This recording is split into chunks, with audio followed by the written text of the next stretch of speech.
Assalamualaikum warahmatullahi wabarakatuh. Perkenalkan, saya Sela Apriani, peserta latihan dasar CPNS tahun 2021 PPSDM Regional Bandung.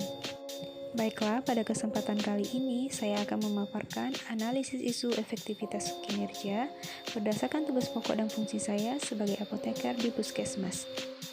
Menurut Permenkes RI nomor 74 tahun 2016, peran apoteker di Puskesmas dibagi menjadi dua. Yang pertama sebagai pengelola sedia informasi dan BMHP atau bahan medis habis pakai, dan yang kedua adalah sebagai pelayanan kefarmasian. Berdasarkan hal tersebut, kita bisa mengidentifikasi masalah-masalah yang ada terkait peran saya sebagai apoteker di Puskesmas, di mana pengidentifikasian masalah dan pendeskripsian masalah itu termasuk tahapan yang pertama dalam teknik analisa, yaitu dinamakan pra-analisis. Pada tahapan pra-analisis ini didapat beberapa permasalahan. Yang pertama yaitu kurang optimalnya edukasi kepatuhan penggunaan obat antibiotik kepada pasien. Yang kedua, belum efektifnya pencatatan kartu stok obat di Puskesmas.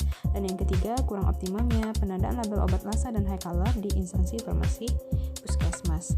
Tahapan yang berikutnya yaitu penapisan isu, di mana penapisan isu ini digunakan untuk melihat skala prioritas suatu permasalahan untuk selanjutnya kita analisa dan cari alternatif penyelesaiannya.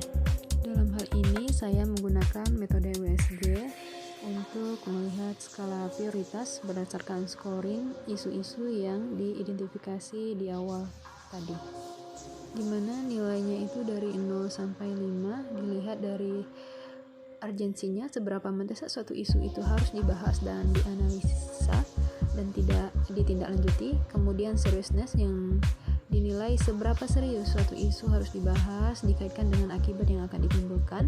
Kemudian growth itu seberapa besar kemungkinan memburuknya isu tersebut jika tidak ditangani dengan segera.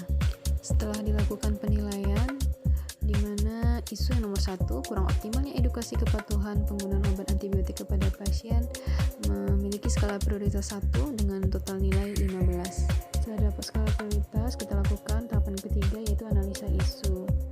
Ini saya menggunakan fishbone diagram, di mana teknik ini untuk melihat sebab akibat. Jadi mencari akar permasalahan kenapa terjadinya kurang optimal edukasi kepatuhan penggunaan obat antibiotik.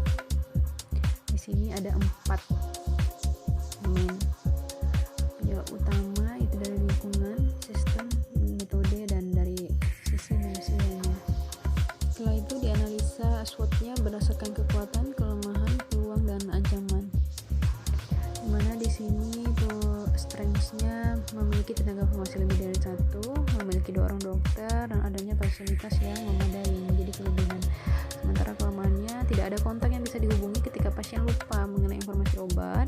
Kemudian penggunaan bahasa daerah di mana masyarakat masih kental menggunakan bahasa daerah sehingga menghambat proses penyampaian informasi. Tidak adanya media informasi mengenai kepatuhan minum obat antibiotik yang bisa dibaca oleh pasien. Kemudian peluangnya itu adalah menyediakan layanan apoteker, di mana pasien bisa menghubungi apoteker terkait penggunaan obat. Kemudian tersedianya waktu untuk melakukan edukasi pemberian informasi obat, sehingga ini bisa menjadi peluang untuk mengoptimalkan penyampaian edukasi kepatuhan penggunaan obat, terutama untuk obat antibiotik.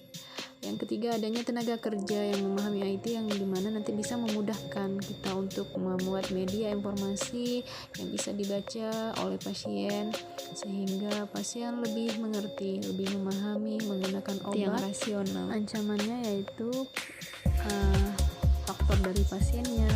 Pasien lupa jadwal minum obat, sehingga ini akan mempengaruhi kepatuhan penggunaan obat antibiotik. Beberapa pasien tidak ada pendamping ketika mengambil obat, sehingga ketika ada kesulitan dalam penyampaian informasi karena perbedaan bahasa, itu akan menjadi penghalang, ancaman untuk pengoptimalan penyampaian edukasi mengenai kepatuhan penggunaan antibiotik bagi pasien-pasien, terutama pasien-pasien lansia. Dan yang ketiga itu adalah waktu pengambilan obat yang satu waktu bisa menyebabkan keterbatasan dalam pemberian edukasi, di mana ketika ada lonjakan jumlah pasien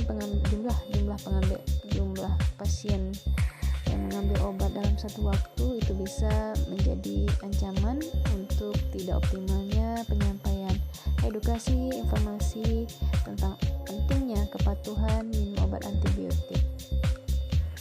Kemudian alternatif penyelesaiannya, yang pertama menyediakan layanan Halo Apoteker, yang kedua membuat media informasi mengenai kepatuhan minum obat antibiotik, yang ketiga berkolaborasi dengan dokter untuk penyampaian edukasi pentingnya kepatuhan minum obat antibiotik.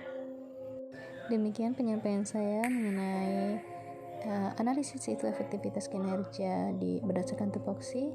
Mohon maaf jika terdapat kesalahan. Akhir kata, Assalamualaikum warahmatullahi wabarakatuh.